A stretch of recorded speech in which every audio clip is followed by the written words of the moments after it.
Tinuturuan nito ang kanyang anak kung paano ayusin ang gulong ng kariton nang bigla nitong narinig ang mabilis na tunog ng mga yabag ng paa sa hindi kalayuan. At sa pagtingin nito sa malayo nakita nito ang unit ng mga sundalong hilaga na mabilis papalapit sa kanyang tahanan. At sa takot mabilis nitong kinuha ang kanyang anak at tumakbo patungo sa bahay habang ang kanyang asawa ay biglaan nakita ang pagdating ng mga kalalakihan at nagmadali upang subukan silang paalisin. Ngunit hindi lamang sila dumadaan at nasa lugar sila para arestuhin ang kanyang asawa dahil ito ay isang koronel sa hukbong timog. At nang makita ito mabilis na nagsinungaling ang babae at sinabi na ang kanyang asawa ay wala sa bahay ngunit ang kapitan na si Gideon na nangunguna sa pag-aresto ay hindi naniniwala sa kanya.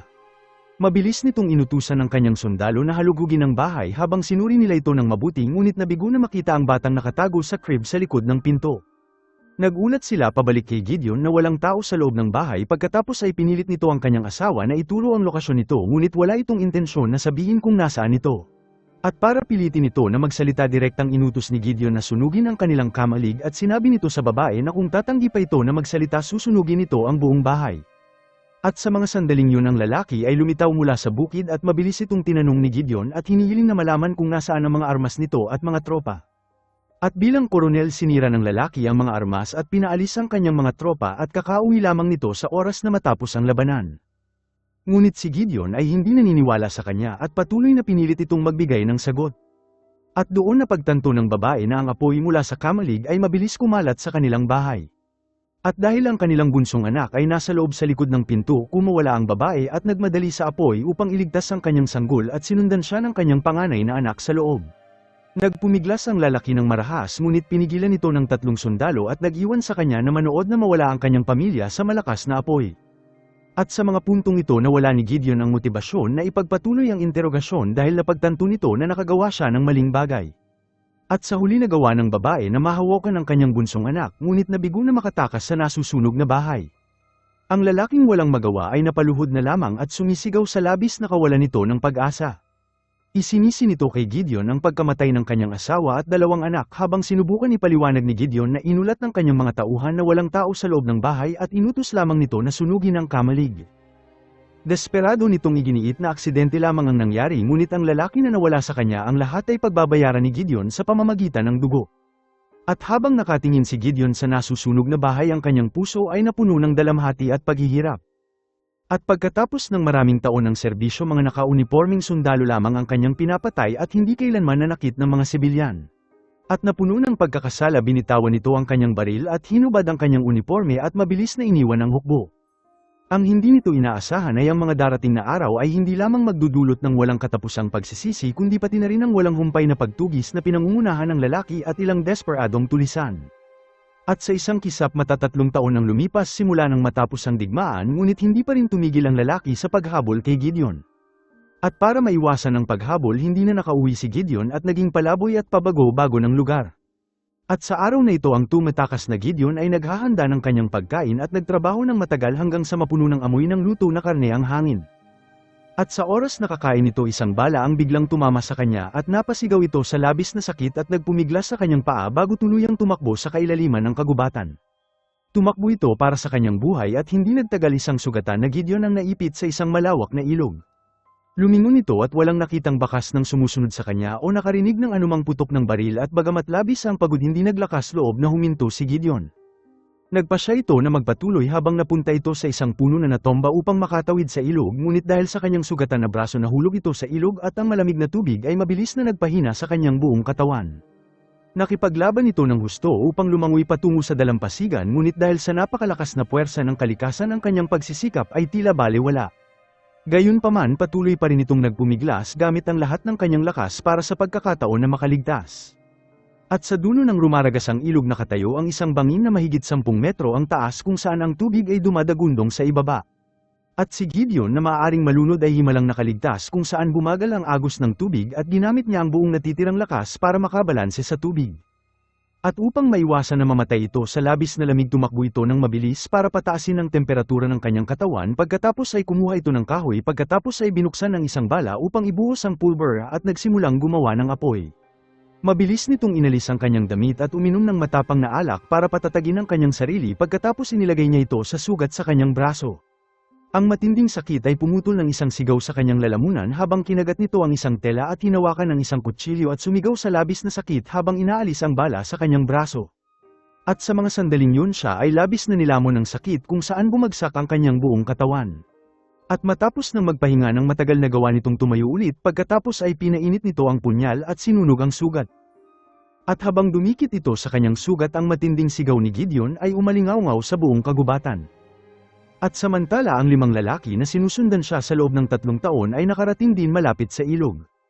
At matapos ng paghahanap sa kanilang daan nakita nila ang lugar kung saan umakyat si Gideon sa pampang. At dahil dito mabilis nilang sinundan ang mga bagong bakas na iniwan nito at mabilis na papalapit sa kanya. At sa mga sandaling ito si Gideon ay ganap na walang lakas at nakahiga sa tabi ng apoy habang nakatingin sa langit. Hindi nito alam na papalapit ang panganib at sa kritikal na sandali na alala ni Gideon na siya ay sinusundan kung saan tumakbo ito sa isang direksyon at pagkatapos ay binalikan ang kanyang sariling bakas. At gamit ang apoy bilang sentro lumikha ito ng 3 magkaibang hanay ng mga bakas ng paa na humahantong sa magkakahiwalay na direksyon upang lituin ang mga sumusunod sa kanya. At habang tumatakas ginamit nito ang sanga upang walisin ang mga bakas na naiwan niya at alam din nito na mahina ang kanyang katawan upang magpatuloy na tumakbo. At sa huli nagpa siya itong magtago sa isang malaking puno at hindi nagtagal ang 5 lalaki ay dumating sa apoy na iniwan ni Gideon.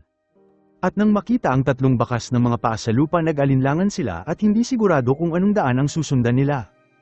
Alam nila na si Gideon ay sugatan at hindi pa nakakalayo kaya alam nilang nasa malapit lamang ito. Naghiwalay ang mga lalaki at sinundan ang mga bakas sa magkakaibang direksyon upang maghanap. Hindi nagtagal ang isa sa kanila ay dumating sa malaking puno kung saan nagtatago si Gideon. At habang nasa ibaba ang lalaki at sinusuri ang paligid pinilit ni Gideon ang kanyang sarili na umakyat at muling nagdugo ang kanyang sugat kung saan tumulo ang mga ito sa nyebe. At nang mapansin ng lalaki ang mantsa ng dugo mabilis itong tumingin sa itaas at nakita si Gideon na hawak ang isang punyal diretso sa kanyang ulo. Bagamat nagtagumpay ito na patayin ng lalaki na wala ng kapit si Gideon dahil sa tama ng bala sa kanyang kaliwang braso at nahulog ito mula sa puno. At sa mga sandaling yun isa pang humahabol ang narinig ang ingay at nagmadali patungo sa puno. At sa hindi nito pagpansin sa pagkahulog pinilit ni Gideon ang kanyang sarili at mabilis na kinuha ang punyal sa patay na lalaki at kinuha ang baril at muling tumakas. At nang dumating ang 4 na lalaki nakita nila ang kanilang kasama na wala ng buhay at sa galit mabilis silang sumakay ng kabayo at naghanap. Tumakbo si Gideon at walang plano na huminto na kahit sandali at ilang sandali nakita nito ang isang manipis na usok sa hindi kalayuan. At dahil sa labis na gutom lumapit ito at natagpuan ang isang kubo na nakatayo ng mag-isa sa kagubatan. Ang marahang usok at payapang kapaligiran ay lumikha ng payapang eksena na parang nakarating si Gideon sa isang paraiso. Gusto lamang nito makahanap ng makakain ngunit hindi inaasahan na pansin niya ang mga kabayong nakatali malapit sa kwadra. At dahil walang tao sa paligid nagpa siya itong magnakaw ng kabayo para mapabilis ang kanyang pagtakas ngunit narinig nito ang isang baril na kinasa sa kanyang likuran. Marahan na lumingon si Gideon at nakita ang isang batang babae na hawak ang baril diretso sa kanya at walang pagpipilian kundi ang sumuko. Napansin din ng babae ang tama niya ng baril sa kanyang braso at nang makita kung gaano nahihirapan si Gideon ibinaba ng babae ang kanyang baril at kasama ang kanyang nakakabatang kapatid ay tinulungan nila ito. At doon bumalik ang ama ng batang babae mula sa labas at nang makita ang biglaang paglitaw ng kakaibang lalaki mabilis nitong kinuha ang babae at nagsimulang tanungin si Gideon kung sino ito. Ngunit matapos na habulin sa loob ng 3 taon hindi nais ni Gideon na ibunyag ang kanyang sitwasyon ng ganoon kadali. Gumawa-gawa lamang ito ng kwento at sinabi na naaksidente ito habang nasa panahon ng pangangaso. Nanatiling maingat ang lalaki at nagtanong ng sunod-sunod at malinaw na si Gideon ay hindi magaling magsinungaling kaya hindi nagtagal ay nailantad nito ang kanyang pagkakamali. At nang makita na si Gideon ay puno ng kasinungalingan mabilis hiniling ng lalaki na umalis ito at dahil walang ibang pagpipilian kinuha ni Gideon ang supot ng pera na natagpuan nito sa lalaking pinatay niya at ginamit ang lahat ng ito para bumili ng kabayo at pinahintulutan din siya magpalipas ng gabi sa lugar. At sa gabi napansin ni Gideon na ang nakakabatang kapatid na lalaki ng babae ay binabaril siya gamit ang isang laruan na kahoy. Sumabay si Gideon sa kanya at nagkukunwari na tinamaan at maingat na tinulungan ng bata na pagbutihin ang kanyang laruan na baril. At sa mga sandaling yun bigla nitong napagtanto na pamilyar ang mukha ng batang lalaki na siyang imahe ng sanggol na lalaki na nasunog ilang taon na ang nakalipas dahil sa isa sa kanyang mga utos.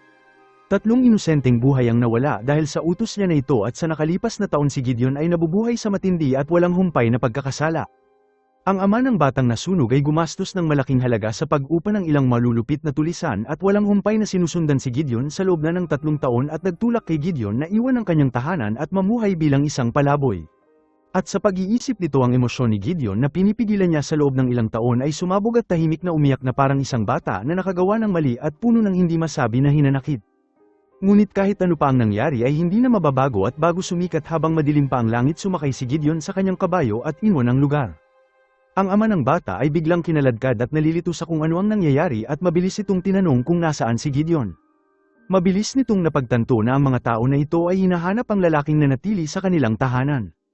At upang maiwasan ang gulo tapat nitong sinabi sa kanila ang lahat ngunit hindi nila ito pinaniwalaan at brutal itong sinaktan at nagbanta na sasaktan ang kanyang anak na babae.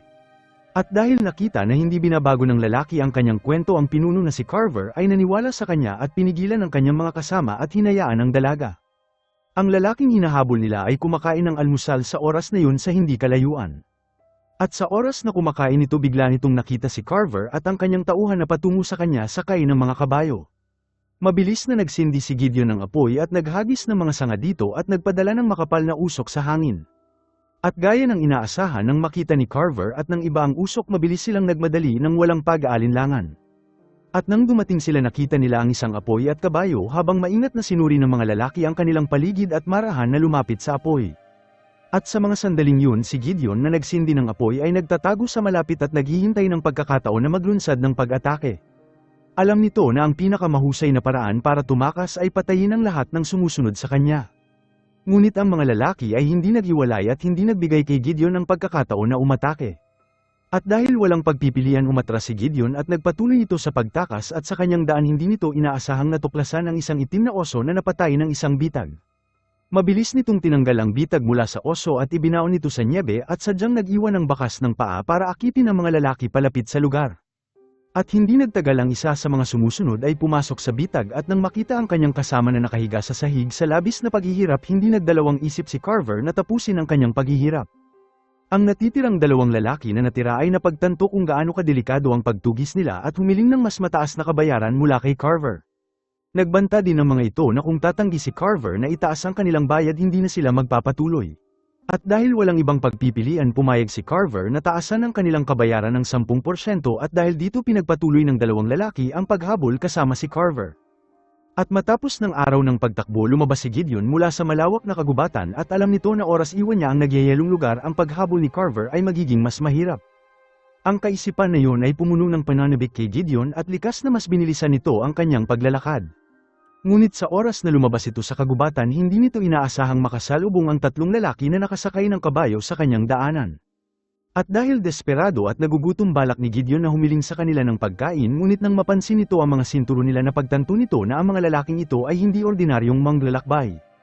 At dahil nakaramdam ng panganib mabilis na sinubukan ni Gideon na umalis ngunit ang isa sa mga lalaki ay pinigilan siya at lumalabas na ang tatlong lalaki ay mga takas at iniisip na baka ituro ni Gideon ang kanilang kinaroroonan. At sa kabutihang palad ang dalawa pang lalaki ay ayaw na pumatay habang nagtalo ang tatlo at sinamantala ni Gideon ang pagkakataon na lumayo sa kanila. Naisip ni Gideon na nakatakas na ito ng ligtas ngunit nagpasya pa rin ang lalaki na kailangan itong patayin si Gideon upang pigilan ang anumang problema. Humiwalay ito sa kanyang mga kasama at sinundan si Gideon habang nagmakaawa si Gideon sa lalaki na hayaan siya at sumumpa na hindi nito ibubunyag ang kanilang lokasyon.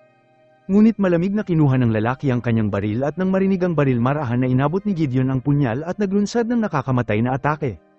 At matapos na patayin ng takas nagmadali si Gideon sa katawan at kinuha ang armas ng lalaki at mabilis na pinagpatuloy ang kanyang pagtakas. At hindi kalayuan sa kanya ang kanyang kaaway na si Carver ay sinusundan siya kasama ang dalawang lalaki at sa loob ng 3 taon si Gideon ay tumatakas upang maiwasan si Carver. At sa pagkakataon na ito sumumpa ito na tuluyan niyang lalayuan si Carver sa dahilan na sawa na ito sa paghihirap at pagtatago. At matapos ng paglalakbay nakita nito ang isang kampo at matapos na mag-atubili nagpasya si Gideon na huminto at nagtungo sa kampo para humanap ng pagkain at tubig. Ang kampo ay pag-aari ng isang kumpanya ng riles at nakita ni Gideon ang ilang lalaki na nagtatrabaho ng nakayuko habang ang iba ay may hawak na baril at sumisigaw ng mga utos. Ngunit ang bagay na ito ay hindi na mahalaga sa kanya dahil ang nais lamang nito ay pagkain at tubig bago magpatuloy sa kanyang pagtakas.